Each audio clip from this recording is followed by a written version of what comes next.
Anyway, he called and says, I got a train and I'm about ready to put it in the attic, but I don't really want to. I want somebody to see it. I said, well, we'll take it. So we were starting to plan on how to get it from South Carolina, and he pulls up and says, well, he calls a week. He said, we'll be in Thursday, and he brought in on U-Haul truck. So that was nice. This wall, pretty much all except for the Lionel electric sign. Two pictures, the one right behind your head, I'll go to the bottom. Ryan Horton, that's his grandson, which I can't think of his name now, and his wife to the right, Terry. They live out in Cooktown. I knew him when I lived in Nashville. Like, we went to school together and everything. Never knew he was a big train guy. He passed away 3 years ago, had cancer. But when I went to the funeral, he had a train on his casket. So he had 3 brothers and a sister. So I asked, I said, what's the train? He said, I didn't know he was ever in it. And he had one of the oval, we're getting it blowed up. It was right over here. It showed 3, well, it didn't have the girl, Kim, in it, but it had his 3 brothers, and they're all on their knees like this looking at that train going around. And we're gonna get it blowed up and put it back here. But she called a little while after his passing and said he would like probably for somebody to see it instead of going up in the attic. So we started putting them up, and pretty much all hats, oil cans, he just collected. So, well, that right over your head, the one, that's a picture of the tunnel, so he didn't bring that. And that's how pretty much how we got it. This one here we built, and none of us had an idea. We got a little help. The picture midway to the left, a man and woman, he got white hair. Cooper, Kim Cooper, I believe. If you ever been to Vanderbilt Children's Hospital, anybody? I had 2 on my number 8 grandkid. He was born 2nd of November. Had to stay in there 6 weeks. He's good now. He's perfect, really. So went down there and I found that train finally, and he came up, and you can see the building's clear, floor's painted. I think the walls are too. I can't really tell. And of course, we didn't know the radius turns, and he drew us out, and we still got the piece of paper where he did. We got to frame that because he's holding it in the picture, and that's how we got our start on what to order. And we got upstairs, used to be the classroom for the fire. The reason we can't go up there because the steps, we moved them from right here going up to over here, and the steps are this high. You know, codes don't like this building. they can't do nothing about it now. But anyway, it took us a while to figure out how to do stuff, and we got Ken Parsons, which is on. Yeah, where is his picture? He's supposed to be over on this side. Somebody must have got it. Well, they're framing some of them. But anyway, Ken Parsons, he built this bridge up here, and he built this one right here. But he made it so where you couldn't see through it. So, and all 3 of us, Mark and McCall and myself, said, who's gonna tell him we need that cut after he built all that where you can see through it? So I got put into that. And he said, oh yeah, we'll cut that, ain't no problem. So he sliced it off for us where we can see through it. And we got a dinosaur like that, the kids love it. And a horn. We're looking for more stuff to, actually, we got a fire truck that'll light up, and we're looking to do stuff like that. But there's a guy that stopped before y'all got here, from Brentwood. He was doing a shingle or siding or something on the side of the truck. And he was waiting over here where I parked, and he come over and said, well, what is this? You know, has he got a train? I said, yeah, it's got a police train. So he came in and says, you know, I'm about to put a train in my attic. Says, I believe I'll just bring it to y'all when you open. I said, well, I don't know what the date is, but May 1st, Saturday in May, and that's the way we get a lot of stuff. Our next plans, actually there's an end scale on this end. There'll be trains under here. This is all plexiglass with paper, and we're gonna tear that off as soon as we get that going. That's if Daniel will get, you know, he thinks he's gotta work every day somewhere. So. Or his wife thinks he does. But anyway, it's been we've had fun. And the best fun is when a kid puts his nose up against that plexiglass and just stares at it. And there's a lot of old folks like me. I just never had a train, couldn't afford it, and always played with them when I could. And telling one of you that best thing about this place, when you work all you wanted to, then you just shut the door and go home. They don't have to put nothing up. Don't like those jobs. But let me get on to Mary. She done this.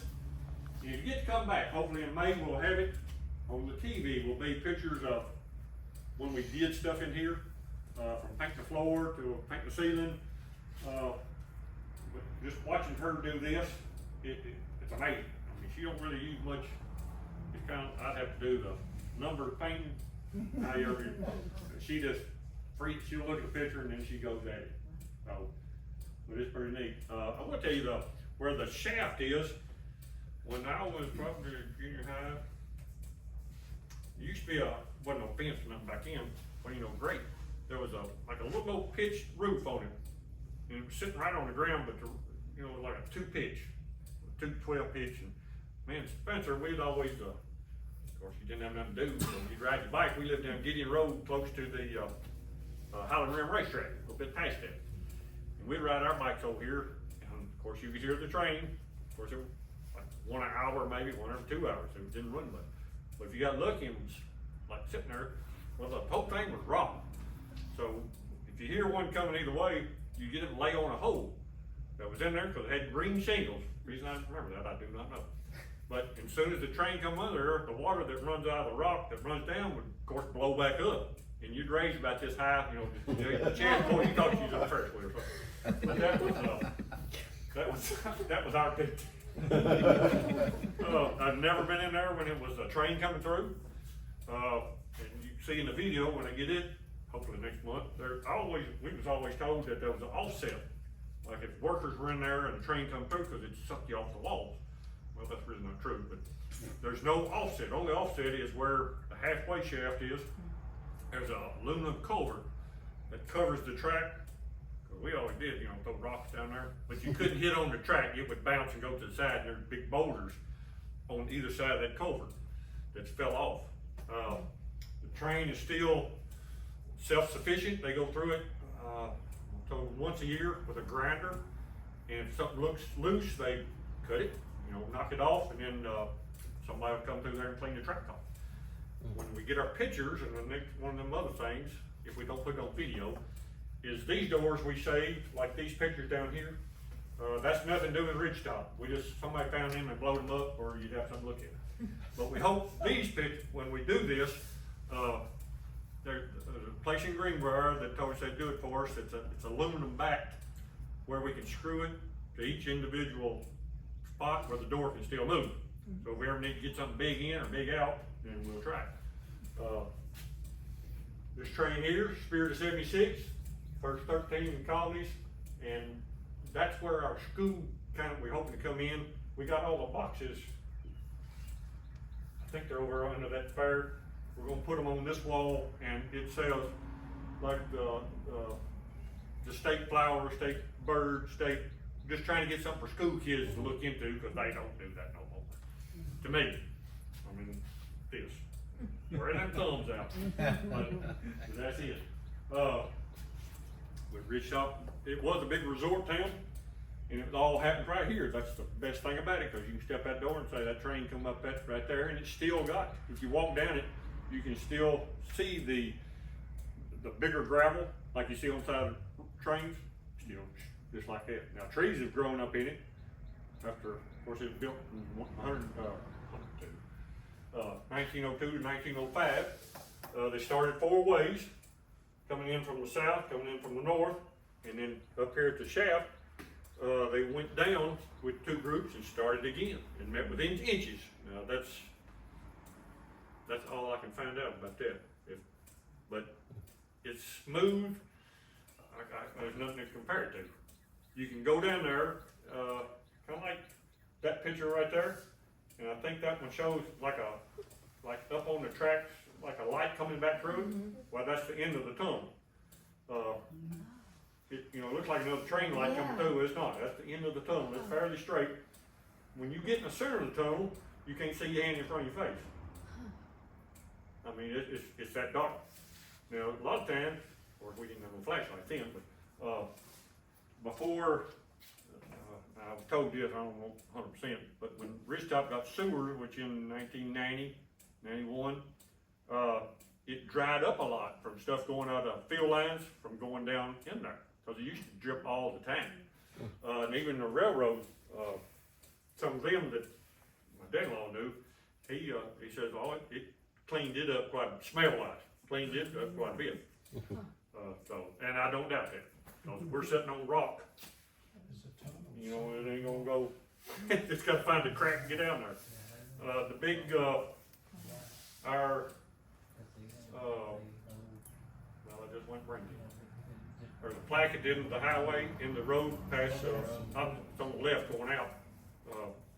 Morgan, I call it Morgan's Raiders, Morgan's company. Yeah, yeah. John Hunt Morgan. So 1862 up in that, they was coming back from Kentucky and they had they was trying to disrupt the radio, railroad. And that was another thing Ridgetop was known for. I think in 18 he got hit by a car and he got sent to Michigan where they do all the state plaques and it finally come back to us like this past Christmas. That's how long it took. But it's been exciting to do this, and just actually we done it because we was hoping to get kids in here and school kids. And so far, Springfield's leading the crew. That's who's doing it. And we charge them $2 a piece, and can't pay it, they don't pay it. So that's the way we operate. Everybody that's done anything here that's on this wall, Ralph Weldon, which built our building down there on the steel part of it, he laid all the steel under this table. He's on with the 3 guys on it. She had already started on the mural. Anyway, I had it up here. Man, I'd sit there and I'd look at it. Day goes by or a week goes by, and I said, Jimmy, that's too tall. Says the kid can't see that, and we don't want to build a ramp, because then we gotta build something around it. So he came back in and tore it. He lowered it to right here. So, and we still got this one down here where when we add on, it'll be perfect, I think, for them short kids. You don't have to pick them up no more. What? I said that was her. Oh, no, I'm just right here. That is. The other one, which, that's 2 of my grandsons, which, Lambert Plumbing, top left, they got the red shirts on. They're down in Gouldesville on 31W. They come in, done the bathroom for us, 2 of them, which we had to have. There's never been a bathroom in here when we fire hall or anything. So we didn't have sewers in, and, You have an outhouse? well, Bucket. Don't ask.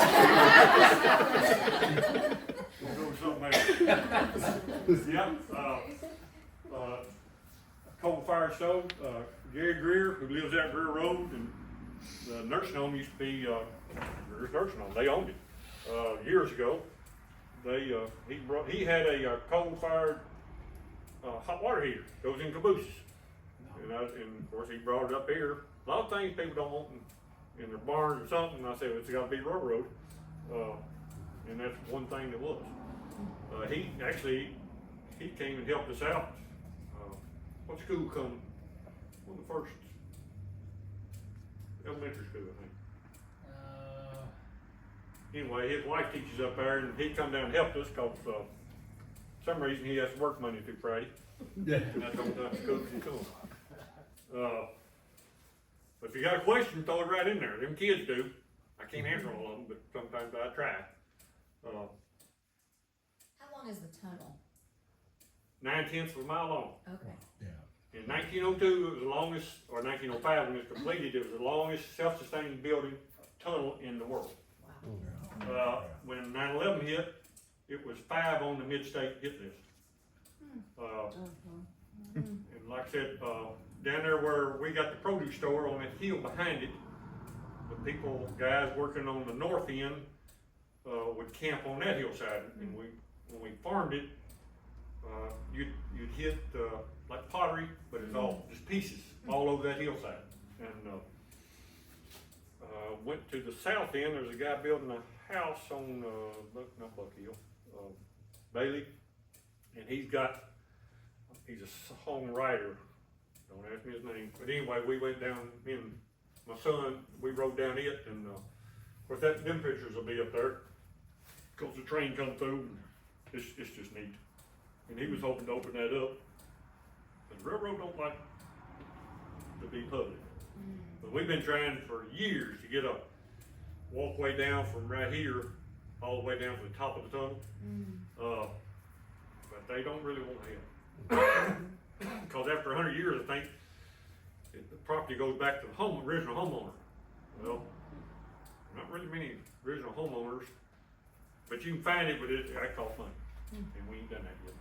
That was one of our big projects, was getting a walking trail, like from here down to there, but that might take longer than we might get. The two outside lights, we've had them for the flashing outside lights, they got the bells on them, but we ain't got them hooked up yet. They